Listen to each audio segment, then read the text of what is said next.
The Republican National Convention takes place in Milwaukee this week, and WDET will be there.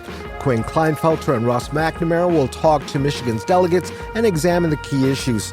All that, plus NPR's special coverage this week here on 1019 WDET. 2024 political coverage on WDET is made possible in part by Ruby Duffield, Marianne and Carl Fontana, and listeners like you. Thank you.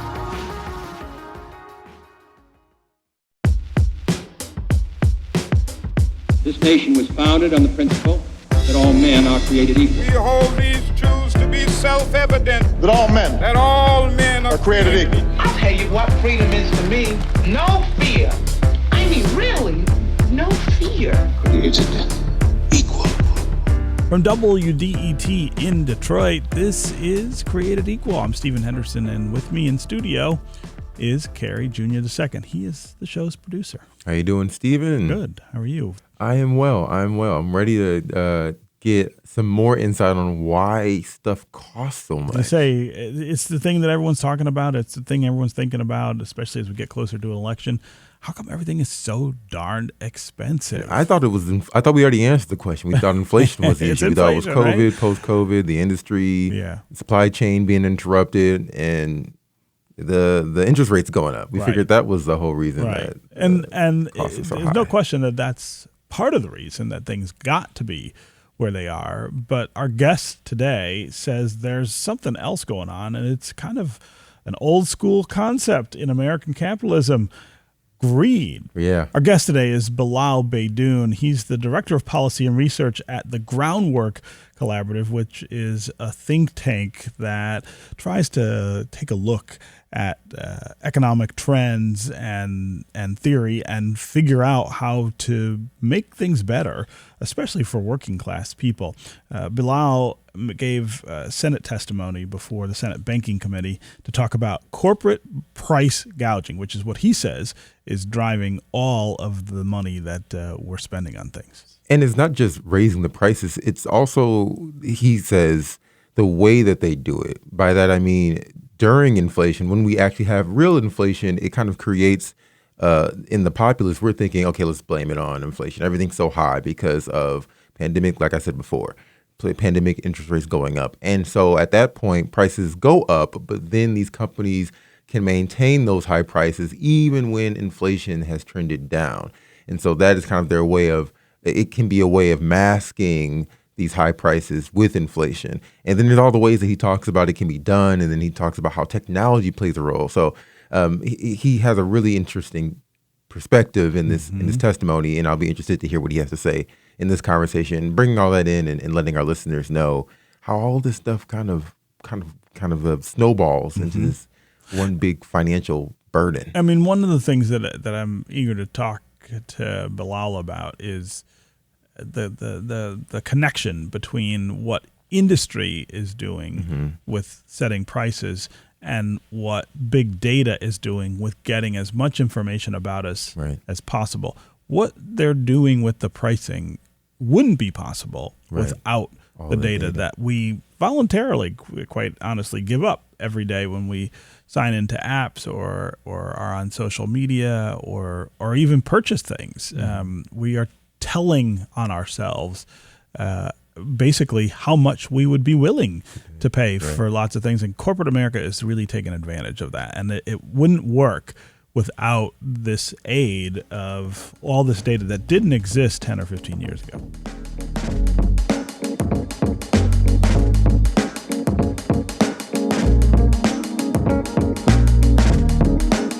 Bilal Baydoun, great to have you here in the studio. Welcome to the Created Equal. It's a pleasure to join you, Stephen. Thank you. So let's start here. Why is stuff so expensive right now? When I go to the grocery store, if I go anywhere that I have to spend money, reach into my back pocket, pull out my wallet, I put it back a lot lighter than I did a couple of years ago. And I'm not the only person. I hear people talking about this, posting about it on social media all the time. Why is it happening? Thank you, Stephen. Well, it's the right question to ask. It's the question that most Americans think about every day. Affordability, the high cost of living is at the forefront of most people's minds. Certainly through the last couple of years, but also, of course, during an election year. We went through an inflationary period during the global pandemic.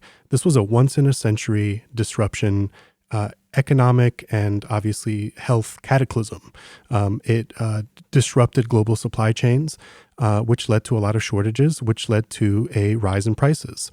There was also a war in Ukraine that unfolded within the same period that affected global food and energy prices. So basically, all of the global supply chains that our global economy relies on to bring goods to market, to deliver services, were snarled, and it took several years for those supply chains to heal and to get back to normal.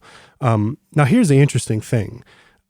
During that period, and I'm sure there are some small business owners listening to this program. If you're a small business owner and your costs rise, you might raise the price, right? And you want to pass. You have to. You have to. You got to make up for it. You got to make up for it, and you want to protect your profit margins. It's hard to compete out here. You have a lot of competition. That's small business. That is not what big business did during the pandemic. What big business did, what the largest corporations did, is they used what I just described as these disrupted supply chains as air cover. And by the way, the air cover is not my language. That is a direct quote from a CEO, from the head of research of Barclays Bank, who said that inflation provided air cover to raise prices. And so essentially what you have today, when you go to the grocery store, when you shop for clothes, when you fill up gas, everywhere you turn throughout the economy, when you pay rent, what you're seeing is companies have rolled out these very risky pricing strategies that are essentially gouging consumers. And the reason that they rolled out these pricing strategies, which we're happy to get into in this conversation, is because people were desperate. People had little place else to turn. And so when you go to the grocery store in the middle of a pandemic and you see that toilet paper is, however much more than it was, you're going to pay that price. Companies fully understood that, and they decided to go for the home run, and they did. The post-pandemic period was the most profitable period for American business in 70 years. I mean, think about that. In the throes of one of the darkest chapters in this country's history, over 1 million people died from the pandemic. That was also the most profitable period for corporate America. So if you want to talk about the disconnect between Wall Street and Main Street, right, I don't think any period really demonstrated that more. So I want to go back to something you were just talking about, the distinction between small businesses and big businesses. You say that if you own a small business and the cost of doing business goes up, you don't have a choice but to pass that on to your customers. Sure. Why should it be different for big businesses, or why is it different? How do we know that, for instance, the higher price of doing business, the disrupted supply chains, didn't also force big business to raise its prices? Sure. Well, again, let's say it really comes down to one factor: competition. Let's say that you're in Metro Detroit and you own a small business. Let's call it, because it's the Motor City, let's call it a tire repair shop. We don't have any of those. We don't have any of those, right? So think of the sheer volume of tire repair shops. And so if you wanted to pull off something similar, you'd go out of business. If you use the sort of pandemic, the emergency as an opportunity, to hike the prices of tires to an exorbitant level, someone is just going to drive further down Evergreen or down Warren and go to the next one. No problem. Big business doesn't sort of suffer from the same burden to compete for your business. And that's really central to this story. Over the last couple of decades, 3/4 of American industries, large industries, are more concentrated today than they were a couple of decades ago. They're dominated by fewer players than they were a few decades ago. This is everything from shipping to banks, to grocery retail, to meat packing. I mean, all of these industries are consolidated. So what does that fundamentally mean? There was once an era in this country where large corporations had to compete for your business, had to innovate, had to invent new things, had to hustle, had to market better. They don't have to do that as much anymore. And so that just gives them free rein to raise prices, And this is what we call the company's pricing power. Their pricing power was really enhanced through this era of consolidation, of mergers, of companies getting bigger, stronger, with less competition. And that is the distinguishing factor, I think. Yeah. If I could add just one more factor too, large companies, unlike small businesses, have enormous computing power, access to sophisticated technologies that allow them, frankly, to surveil consumers, which is something I think we'll talk about today, that small businesses don't have. The local tire repair shop doesn't know when you get paid. McDonald's might know that, though. If you use the McDonald's app, McDonald's could know when your payday is. And they could theoretically charge you more for a McFlurry the day you get paid as opposed to the day before. Yeah. This is the marriage, I guess, between big data and big business right now. That's exactly right. And I do want to talk about that in a little bit. What happens with this money that these corporations are charging? These big corporations, as you say, they raise their prices irrespective of cost and irrespective of the other inflationary forces that are working in the economy. And as you point out, they make more money in the post-pandemic period than they did in 70 years. How do we know that's all profit? And why doesn't it then recirculate in the economy? I think a CEO would say to you, well, yeah, we made that money, but I have employees now and I am buying more things from other companies. Why is it bad for business to make that money? Yeah. Well, where did the money go? I mean, executive pay skyrocketed. Stock buybacks skyrocketed. This is basically the practice of, instead of using profits to invest in future ventures and sort of more production or some other productive capacity that could benefit workers and the economy more broadly. Some companies simply buy back their own stock to inflate their stock prices and to make their stock. You see that a lot. You see that a lot. It really, actually, during this period that we're talking about, stock buybacks exceeded $1 trillion in 2021. That was an all-time high. So you have a situation where, just to establish the causal chain, companies' input costs, what we call their input costs, they did go up during the pandemic. There's no denying that. But companies then raised their prices above and beyond what would be necessary to protect their margins and keep their margins the same. And so that is what we have been calling profiteering.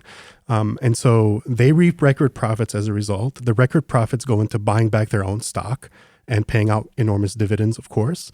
The labor share of income doesn't really go up that much. I mean, right now we're seeing wages sort of outpace inflation a little bit, but certainly not commensurate with the rise, for example, in CEO pay, and not keeping up with that on any level, even in terms of percentage growth. I'm not making as much as the chairman of GE? Unfortunately, Stephen, you're not. But even relative to your own income, you're not. So it's not just sort of a in total terms.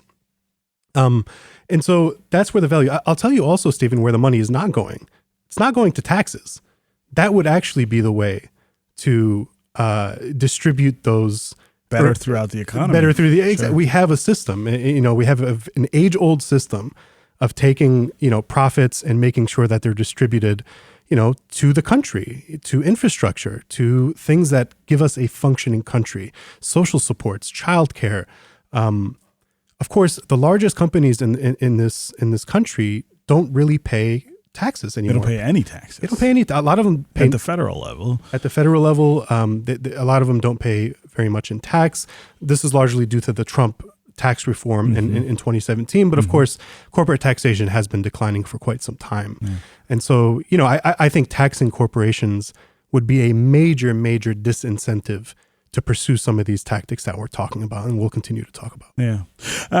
I want to talk about the effect this is having on us, the consumers, who are paying these higher prices, and on small business, which is, I think, kind of caught in the middle of maybe these two forces. But let's start with consumers. I mean, like I said, I feel it, you feel it. Anyone who's got to buy things right now is aware of how much they cost. But what is the overall effect of that on the economy from a kind of macro perspective? Absolutely.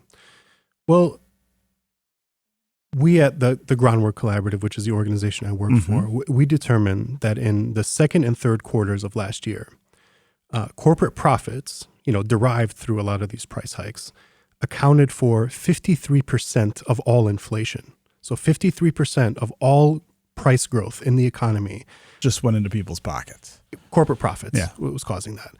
There are other things that could lead to prices rising, such as the labor share. But that's not what we saw. It's really corporate profits that drove over half of inflation during that period.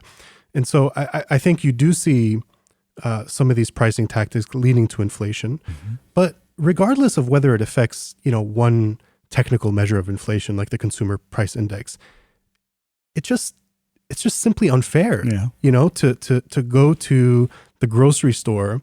And I'm sure many of your viewers will relate to this.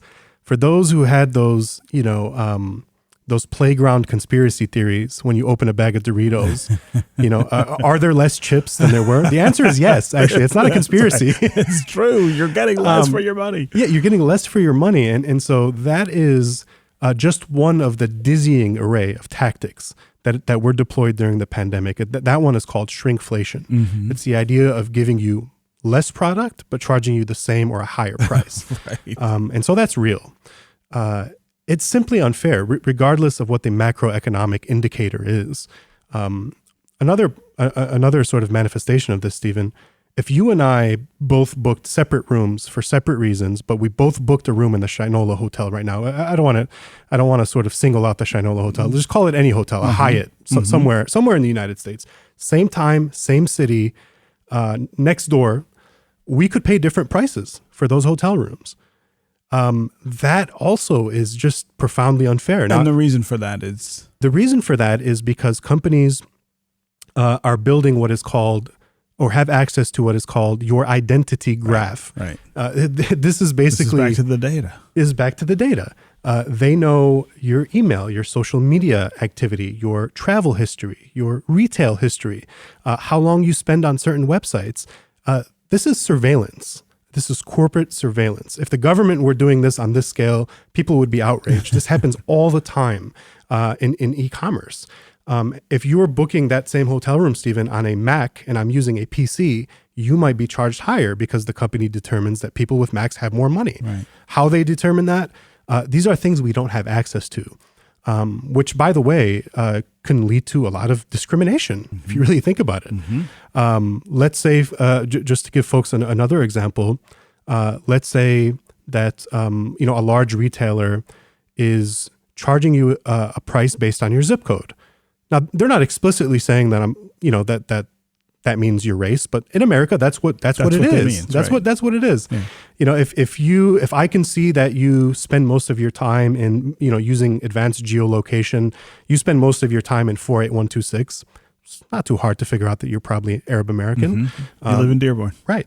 You live in 48213. You're probably black. And so although there are laws outlawing, although it's explicitly illegal to charge somebody a different price based on their race. Well, if you use location as a proxy, it's not hard to imagine where that can lead. Yeah. Okay, we're going to take a quick break, and when we come back, we are going to continue this conversation with Bilal Baydoun of the Groundwork Collaborative about why we're paying so much for the things we need. We'll be right back with more Created Equal.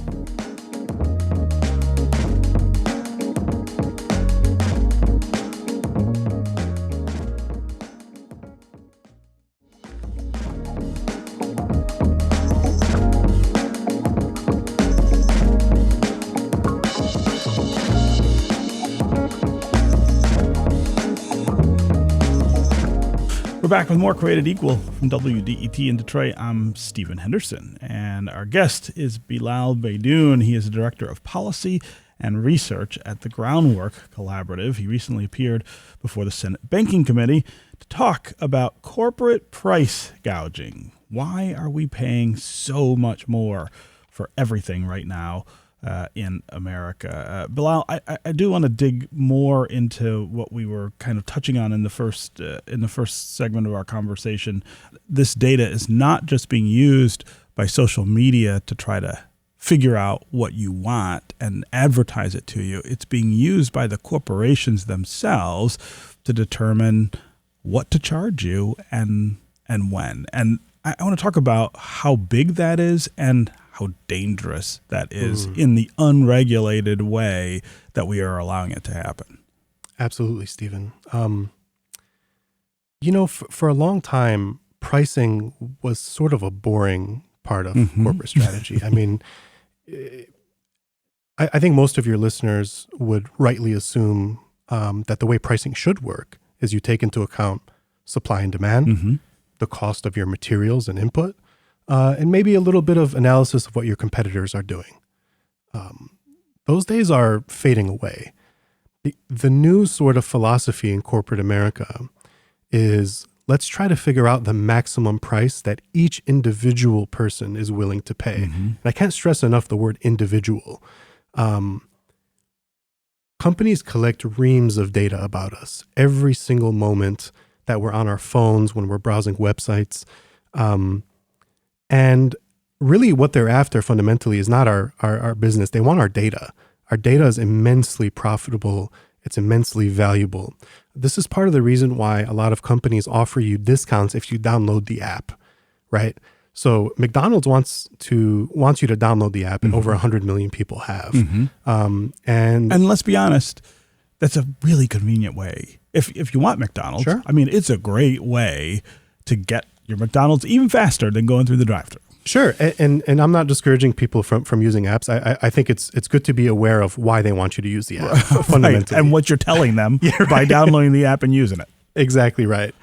And so they might dangle an incentive, right? You could get a $3 McMuffin if you use a McDonald's app. That discount is not very expensive for them to offer because what they're getting in return is your data. They are getting, as I mentioned, your email, your social media, your travel history, your retail history. A lot of that is third-party data, but they're also getting, first-party data as well. In the case of McDonald's, as I mentioned, McDonald's would have access to your payday, for example. You could just begin to imagine all of the different scenarios where knowing when you get paid could be used to determine the price you're charged. Right. And let's talk about how they're getting that. How can McDonald's, because I download their app and use it, how can they tell? Yeah, look, a lot of it is agreeing to the terms. You see this a lot with Uber, for example. There was a study in Belgium that figured out that people using the Uber app who were in the same place going to the same destination were charged different prices based on how low their battery was. So when you download the Uber app, one thing you agree to is to share things like the status of your battery. And there are so many things like this. Your calendar, it could be birthdays, it could be anything.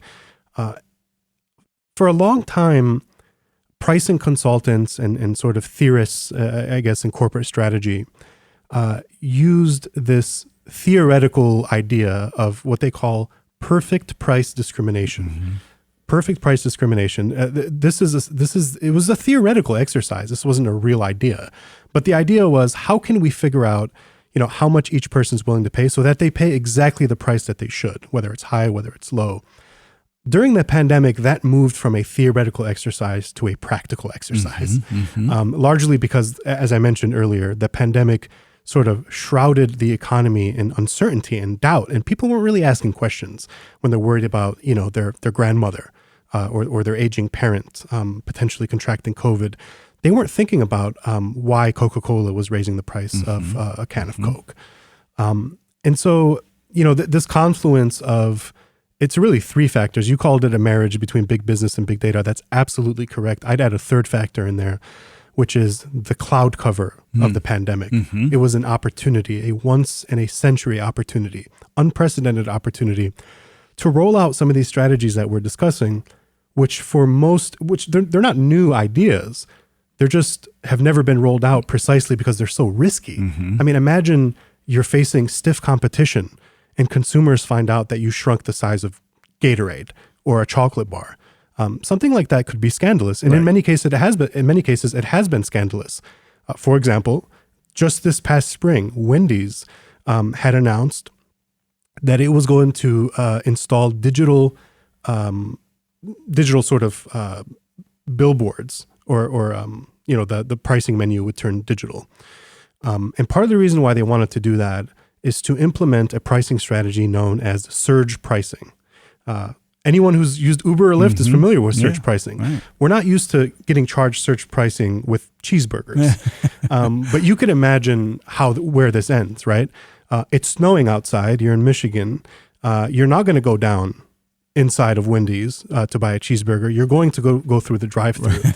They could very easily charge you more for going through the drive-thru than going inside by using, the digital pricing menu, which allows them to manipulate prices in a nanosecond. Instantly, prices. If you're coming off the highway and, there's always those fast food exits and the line starts to really build up, the first person in line and the sixth car in line might be charged a different price. Right. So these technologies are very scary. And just to go back to the point of awareness, Wendy's announced that it would be stopping those plans because the outrage was so immense from the public. And so a similar thing happened with Target, with McDonald's. McDonald's recently announced that it would be offering value meals, which, Stephen, I thought was the whole brand of McDonald's, was to offer value meals. It's all value. So you might wonder, why is McDonald's suddenly marketing value meals? It's because it realizes that people are catching on to what's happening. People are very aware of price gouging. When you ask in polls, why are things so expensive? A plurality, in many cases, a majority of people say corporate greed, corporate price gouging. Yeah. In your Senate testimony, you talked about Amazon and one of these pricing experiments called Project Nessie. Tell us what that was. Sure.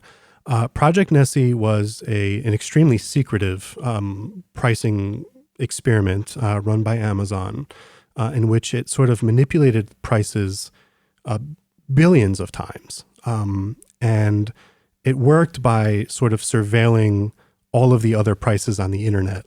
And so if Walmart's price went up by $1, this algorithm that Amazon deployed would be able to adjust Amazon's price by $1 and maybe even $1.02, maybe just slightly more. The whole idea was to test how sensitive consumers were to price hikes. This was secret for a reason, because this would cause outrage if people felt like, the price that you pay for, a bottle of Windex on Amazon was changing 1,000,000 times a day or 1,000 times a day or 100 times a day even. But what we know is by running this project, Amazon reaped $1 billion. $1 billion. Wow. Simply from this project. And so you can understand why the project was devised in the first place. It's immensely profitable to change prices rapidly, depending on, yes, real-time changes in supply and demand, but also depending on who's doing the shopping, which is something that we call personalized pricing, surveillance pricing. Yeah. In a little bit, I do want to talk more about whether this is a data problem or a business regulation problem or both. But I want to, before we get to that, I want to talk about the danger here to individuals, right? I had a conversation maybe a couple of years ago with someone about how much data is being collected about us all the time and how much we're voluntarily giving it up in many cases by agreeing to these user terms and things like that. And I said, well, what's the, if I don't mind, what's the big deal, right? If I don't object to them knowing this about me, what's the risk? And the person I was talking to started to outline the kind of discriminatory instincts that could be fueled by that, the kinds of things that could be calibrated to cost more that I absolutely have to have.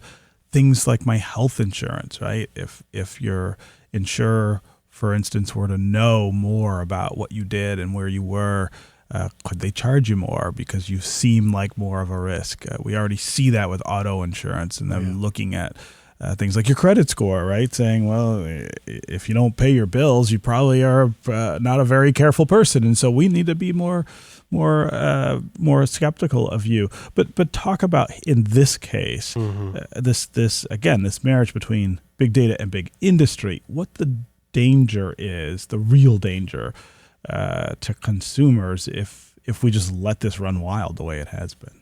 Absolutely. I mean, I think the fundamental danger is the end of a fair price in America. Mm-hmm. The notion of a fair price, the notion that two people will be charged the same price, regardless of who they are, where they spend their time, their interests, what they talk about online. There's a whole sort of cottage industry of pricing consultants, who are advising companies today to really invest more in this surveillance style pricing, and personalized pricing is the other name for it. And it's profoundly unfair just on its face. And I think it also just sows deep distrust throughout our society. I mean, we live in a democracy. We expect rules to be applied fairly and uniformly across the board. And so, like, when people are being gouged all the time, when they're being deceived, which, by the way, a lot of these strategies really rely on deception. That is kind of the core value of a lot of these things. What do you mean by that? Sure.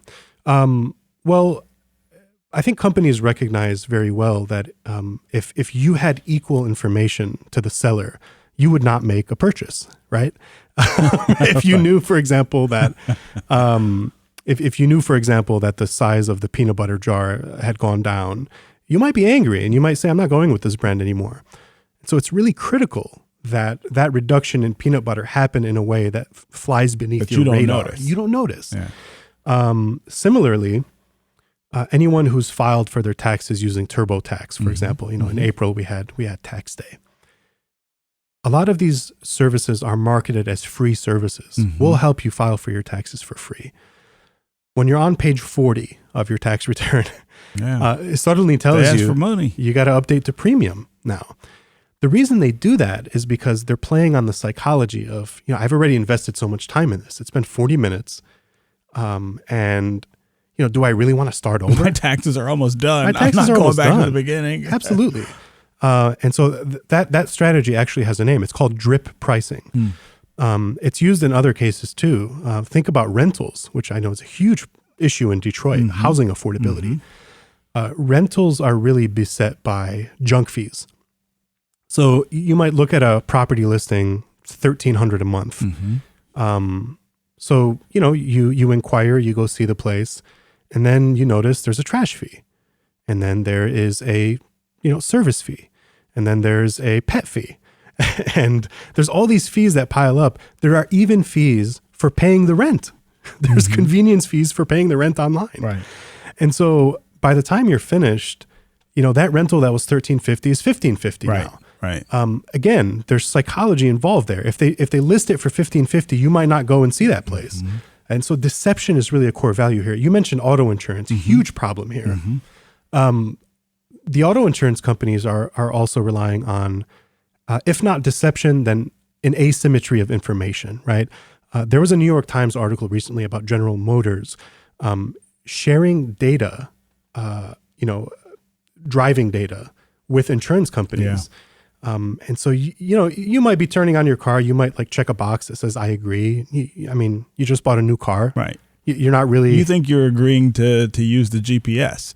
Sure. But you're also agreeing to share your data. Right. And specifically with auto insurance companies who are notorious price gougers. In the last inflation report, auto insurance was up significantly, skyrocketed.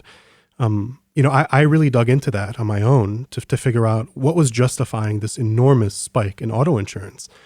And the auto insurance companies give a variety of answers. They say car prices went up. More expensive cars are more expensive to insure. They say that during the pandemic, there were more accidents and there's still some residual risk from that. But in reality, we don't have access to the data that they do to make decisions. Right. And so I fear with auto insurance that a similar thing is happening, that at one point it was made to be more expensive to insure cars during the pandemic, but they're still sort of riding on that excuse. And they've kept prices high instead of fairly bringing them back down to a level that accurately reflects the risk. What's actually going on? What's actually going on? Yeah. You see this a lot with credit cards too. This is something that we've sort of called double greedflation. Very wonky term, but just imagine this. Imagine you're going to the grocery store and you buy diapers. We know that the diaper companies price gouged. They raised cost way above the rising cost of their inputs. In diapers, the main input is wood pulp. Wood pulp is used to make diapers. The price of wood pulp skyrocketed during the pandemic. There's no denying that. Wood pulp became more expensive. But then it went down. Did diaper prices also go down? They did not go down as much. Not as much, not even close. Yeah. And so now imagine you go buy that diaper using a credit card, using a Capital One card, for example. You might be paying 30% interest if you carry a balance on those diapers. And so you got ripped off twice. 30% interest, and you might be charged a late fee. Right. That if you miss a payment of $35 or $40. Thankfully, the Consumer Financial Protection Bureau recently issued a rule that says late fees on credit cards cannot exceed $8. Just to give folks a sense of how they arrived at that. Late fees are not supposed to be part of the profit model. You're not supposed to make a killing off of late fees. It's so exploitative. Yeah. Late fees, if you asked a random person in the street, why do credit card companies charge late fees? I think they would tell you to incentivize on-time payment. But there's already so many other ways to incentivize on-time payment. You could report to the credit bureau. You could take away somebody's sort of a promotional APR. Right. There are all sorts of mechanisms. But these large banks are charging $35 late fees simply because they can, because they're immensely profitable. Yeah. And so you get gouged twice. You get gouged when you buy the diapers, you get gouged when you carry a balance, you get gouged when you miss a payment. And just the total gouging of that over the course of a year or 5 years or 10 years is extraordinary. And it is a perpetuator of the cycle of poverty, right? Absolutely. People who don't have enough to begin with can't get ahead because it's expensive to be poor. You've got to buy diapers. They're more money. You don't make more money to acquire those diapers. You need this credit card because maybe you don't have enough cash coming into the household every month to buy the diapers. So you're paying 30% interest. Maybe you can't pay the credit card on time because, again, maybe you lost your job or whatever during the pandemic. It all piles on in a way that keeps people at or near the bottom. Absolutely. And it's always lower income people that bear the brunt of things like junk fees, like these rental fees, like exorbitant credit card APRs, like, late fees, overdraft fees. I mean, the idea that, if you happen to make one purchase that causes you to overdraft, that you have to pay, $30 or $40 or $50 is completely unjustified. And the Consumer Financial Protection Bureau, the agency I mentioned earlier, is also working on a rule to curb overdraft fees. By the way, this has caused enormous industry opposition. They are fighting. I'm sure. Yeah, they are marshaling every resource they have to oppose some of these rules, because a lot of these companies and some of their supporters in Congress are pro junk fees because they know they're profitable. It's profitable. Okay, we need to take another quick break, and when we come back, we're going to talk about some solutions to this kind of greedflation that's driving prices through the roof. We'll be back with more of Bilal Baydoun and Created Equal.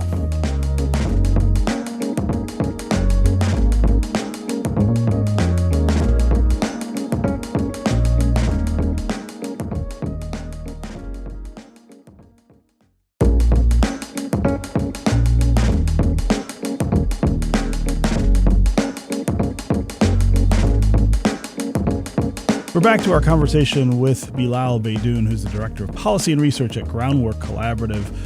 He recently appeared before the Senate Banking Committee to talk about corporate price gouging, and that's what we're talking about here on Created Equal from WDET in Detroit.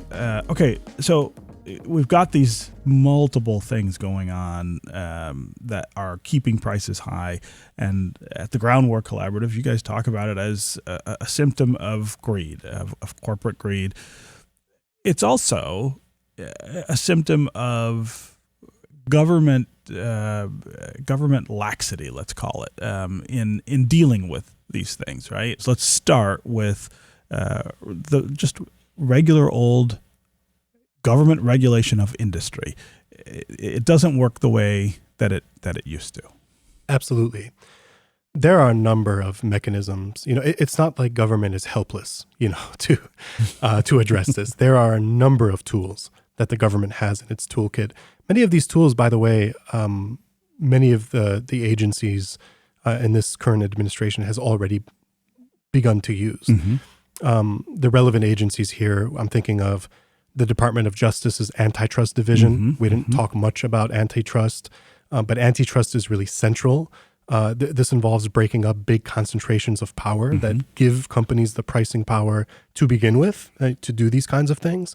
So you have the Department of Justice, they have an antitrust division, you have the Federal Trade Commission, you have the Consumer Financial Protection Bureau, which we talked about, and of course Congress. Mm-hmm. There's several laws that Congress can pass, several laws that have actually already been proposed in Congress that would address some of these practices, piece by piece. It's not going to be one legislation that says it's illegal to price discriminate. You have to attack this from all different angles. You start with the privacy piece. It has to be made explicitly illegal to use certain characteristics of people to set prices. Mm-hmm. Call it a blacklist, of factors. You cannot set prices based on someone's ethnicity. That needs to be made painstakingly clear.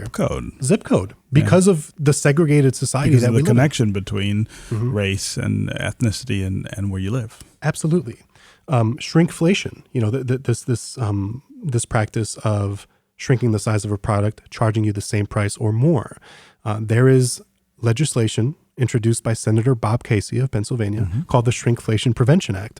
What this would do is it would classify shrinkflation as what's called an unfair or deceptive act in practice. It's an acronym, UDAP. And what that would do is it would empower the Federal Trade Commission to define shrinkflation and to include it on its list, and it does keep a list of deceptive practices. And so if you engage in this deceptive practice, you would be opening up yourself to lawsuits, to civil liability. And that obviously would be an enormous disincentive to do it in the first place. France, and just to take examples from other countries, not only do they sort of classify it as deceptive or are thinking about classifying it as deceptive, they also have a labeling policy. So if you go to the grocery store and the peanut butter is smaller, in France, you would actually have to put a label on that to say this is less. That says this is less. Yeah, and France even allows consumers to report using a consumer reporting app from the government to report products that they suspect are smaller than they were. So that's shrinkflation. There's also a bill from Senator Elizabeth Warren that's called the Price Gouging Prevention Act, which would create a federal anti-price gouging statute. Currently, price gouging is primarily outlawed at the state level. Think of the classic example. There's a hurricane, there's a mass evacuation order. One of the gas stations, hikes up their gas to $20 a gallon. That's illegal. Everybody understands that. We don't have a federal standard, a national standard that would protect people in states that don't have their own price gouging statutes. So that's really important. I mentioned earlier, arguably the most important thing, and you mentioned history. I think folks don't really realize that the United States was really a pioneer in taxing corporations. The corporate tax was really devised in 1909 under the Taft administration. And it wasn't necessarily devised just to raise revenue in order to spend money. Actually, at its inception, from its birth, the corporate tax rate was envisioned as a way to curb corporate power because there were big oil and tobacco monopolies and trusts, and they threatened democracy. Corporate power threatens democracy. Whenever corporations become too powerful, they wield undue influence over our democratic institutions and over our democracy. And so the corporate tax was really envisioned as a way to curb that power, to supplement antitrust. And I think it's probably time to revive that spirit a bit by boosting the corporate tax rate. Taxation is probably the single most effective tool to regulate corporate behavior, for a simple reason. If you know that you get to keep more of the profits, you're gonna play roulette with consumer loyalty. Right. You're gonna gamble with consumer loyalty. You're gonna test consumer loyalty because the reward is so high that it justifies the high risk. But if you know that you have a high tax bill at the end of the year that you have to pay, I think you'll be a little bit more reluctant to play those games with consumers. Right. I mean, of course, Republicans would say, well, taxation stifles innovation. It stifles, the incentives to be innovative. It stifles the economy itself by taking that money and putting it into the government and not letting it circulate around. I wonder though if I mean, obviously you and I don't believe that's true, but look at the economy right now. I mean, there are parts of the economy that are doing really well because of the stock market, for instance. If you're an investor, you're doing really well because of these, in part because of these things, right? I think it's hard to argue against the wealth that's being built, even beyond corporate boardrooms, because of all of this. Absolutely. If folks think that shaving the corners off of a bar of soap in order to sell you a smaller bar of soap is innovation, it's cool. If that's the type of innovation that we're stifling, I think that's a good thing. Yeah. But in terms of innovation that actually enhances people's lives and livelihoods in this country, we already had a test run of whether that happened. It was the Trump tax law. Yeah. In 2017, corporations got a huge enormous tax cut. The statutory corporate tax rate was reduced from 35% to 21%. That is historically low. And part of the way that law was justified was that the reduction in the corporate tax rate would yield an extra $4,000 in wage increases to the average worker. Suffice it to say, that did not happen. That didn't happen. I don't think anyone listening to this program remembers getting a $4,000 boost because corporate America got one of the largest, tax breaks in history. It was also enormously costly. It blew a huge hole in the deficit. It was the single most expensive provision in the 2017 Trump tax law, and I think we could look around at our economy and we can ask the question: did that law yield this extraordinary surge in investment and innovation? I don't think so. I think instead we got more price gouging. Yeah. We got more surveillance. We got more stock buybacks. We got higher CEO pay. I'm not a CEO. Right. Most people listening to those programs are not a CEO of a large bank. We're not seeing all that money. Yeah, we're not seeing all that money. Yeah. So I think in 2025, the Trump tax law, large parts of the Trump tax law expire. Yes. This is the single most important economic policy issue of our time because the tax code is fundamentally what determines who has power in our economy and who does not. And when the Trump tax law expires, Congress should really use that as an opportunity to remake our tax code, to make it more fair, to make sure it supports actual families and people and workers, because it's the workers and the ordinary people in this country that actually provide the value in the economy. We coined this phrase during the pandemic, essential workers. What happened to that? Was that just PR? I think workers are essential, and I think workers deserve a break, and corporations should have to pay their fair share, and should have to pay their fair share such that it is expensive for them to base their business models on tricks and traps and deception that mislead consumers. Bilal Baydoun, I would love to continue this conversation. We're going to have you back to talk more about data, especially, and how we rein that in, but we are out of time in this episode. It was really, really great, though, to have you here to talk about all of the reasons that we're paying more and why we should maybe do things a little differently to bring those down. Thanks so much for being with us. It was my pleasure. Thank you, Stephen.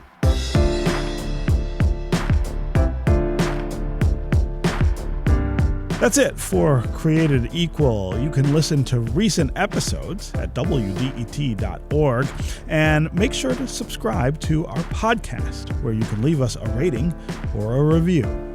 Created Equal is produced by Carrie Jr. II and David Lines. The audio editing is by Connor Anderson and the music is by Sam Bobian. Created Equal is a production of WDET, a listener-supported service of Wayne State University.